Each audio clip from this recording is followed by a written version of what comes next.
1학년 친구들 안녕하세요. 오늘도 지난 시간에 이어 정각 온라인 2차 수업을 시작해 보려고 합니다. 지금 영상에 보이는 것처럼 지난 수업을 선생님과 같이 잘 들었다면 이렇게 필기가 잘 되어 있겠죠? 자, 이렇게 필기가 잘 되어 있다면 뒷장으로 넘기시고요. 오늘 디자인을 완성해 볼 겁니다. 지난 시간에 조금 시작하다 말았죠? 제작 순서는 다음과 같아요. 크게 4단계라고 설명을 한 적이 있죠? 자, 오늘은 4단계까지 모두 해보도록 할 예정이에요. 어떻게 디자인하면 좋을지 여러분 조금 생각해 두었나요? 이 단계 생각이 좀 정리가 돼야 바로 스케치로 넘어갈 수 있을 것 같아요. 선생님이 먼저 작업을 해보았는데요. 유의사항에 나와 있는 것처럼 최대 크기 3x3cm를 넘지 않게 디자인할 거예요. 첫 번째 디자인은 가로, 세로 2.5cm로 정해봤고요. 너무 크니까 별로 모양이 예쁘지 않았어요. 그래서 최대한 작게 작업하는 것을 추천드려요. 성을 크게 쓰고 나머지 이름을 좀 작게 했어요.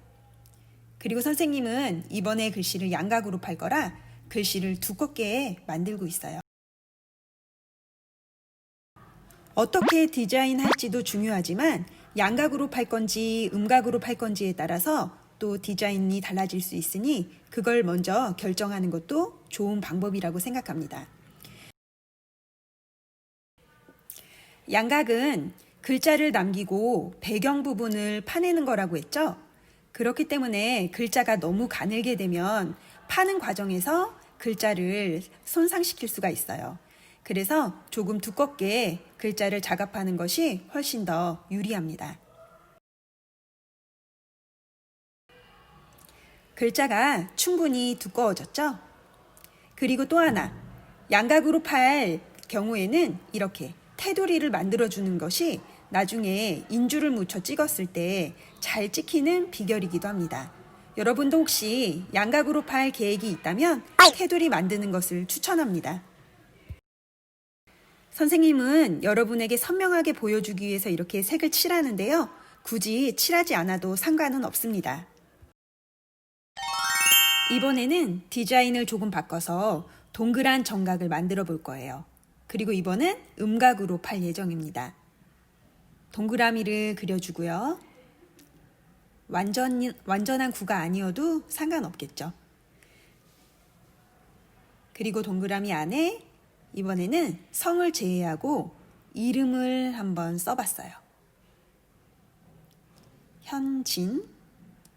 이렇게 쓰다 보니 밑에 좀 여백이 많이 남아서 사람이 웃고 있는 듯한 형상을 만들기 위해 약간의 초영인이라고 하죠. 형상을 좀 넣어봤어요. 여러분도 원한다면 이런 식으로 응용해서 본인만의 정각을 만드셔도 좋습니다. 여러 겹의 스케치선은 지워서 깨끗하게 만들어줄 거고요. 모양을 좀 더 정교하게 만들어주는 것이 좋습니다.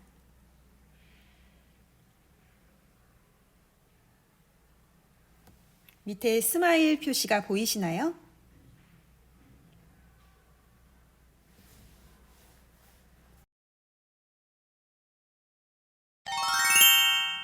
다른 스타일로 하나 더 해봤는데요. 이번에는 양각으로 하되 성을 빼고 이름으로만 작업해 보았습니다. 역시나 양각으로 팔 거기 때문에 테두리를 만들어줬고요. 그 안에 첫 번째 했던 것과는 조금 다른 글씨체로 현진이라는 이름을 써줬어요. 세로로 좀 길게 표현을 해봤고요. 글씨를 색칠해도 되지만 저런 식으로 두 줄로 다 두껍게 글씨를 만드셔도 좋습니다. 선생님이 해보니까 첫 번째 했던 것보다는 두 번째가 하면 할수록 실력이 조금 더 나아지더라고요. 할수록 실력이 좋아지니까 우리 3개 이상 작업해 보는 걸로 해요. 이렇게 디자인이 완성되었다면 다음 작업. 인재에 옮기고 파는 작업이 남아있죠? 양각과 음각, 어떤 것으로 할 건지를 이 단계에서 결정해 줍니다. 첫 번째 디자인을 양각으로 팔 계획을 세웠기 때문에 양각으로 파줄 거예요. 여러분 화면에 분홍판이 보이죠? 바로 저거요. 저게 바로 리놀륨 판이라는 겁니다. 이 리놀륨 판은 마치 지우개와 흡사해요. 양각으로 팔 거기 때문에 글자를 제외한 배경 부분을 파내고 있어요. 파는 건 크게 어렵지 않아요. 그리고 생각보다 깊이 파지 않아도 글자가 매우 잘 나옵니다. 어느 정도 팠다면 인주를 묻혀서 찍어보는 과정이 필요해요. 이렇게 찍어보면 무엇을 고쳐야 하는지가 잘 보여요. 그리고 나서 수정 작업을 몇 단계 더 거치게 됩니다. 찍히지 말아야 할 곳에 인주가 묻었다면 그 부분을 파주어야 되겠죠?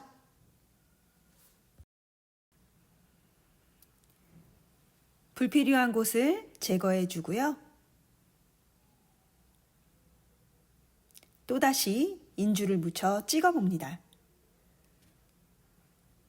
마음에 드는 글자가 나올 때까지 이 작업을 몇 번이고 반복해 주시면 돼요.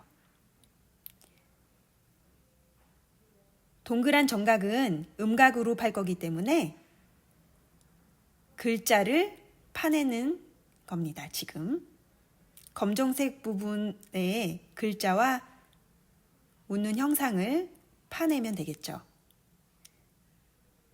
직접 해보면 더 잘 이해되겠지만 음각이 양각보다는 파내기가 훨씬 더 수월합니다.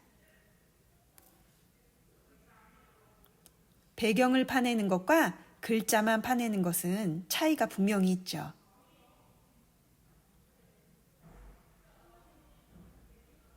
자, 시간도 훨씬 더 적게 걸리죠. 다 파낸 후에는 양각과 동일하게 인주를 묻혀 찍어봅니다. 이렇게 인주를 묻혀 찍어봐야 무엇이 잘 됐는지 잘못됐는지가 한눈에 보이게 됩니다.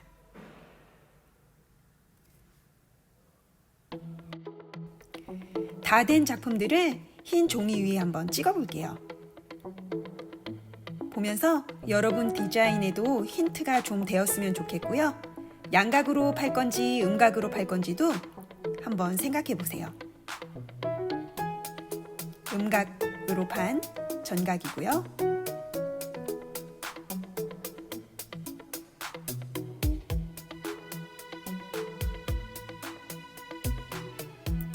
두 번째는 양각.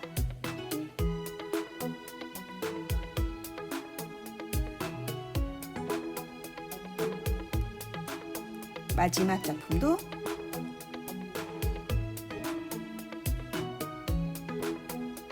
양각으로 새겨져 있습니다.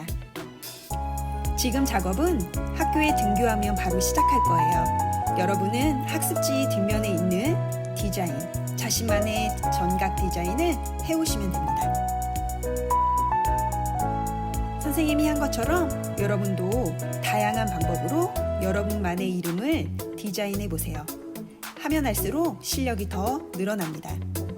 이 학습지는 여러분이 등교하는 19일 월요일에 제출하도록 합니다.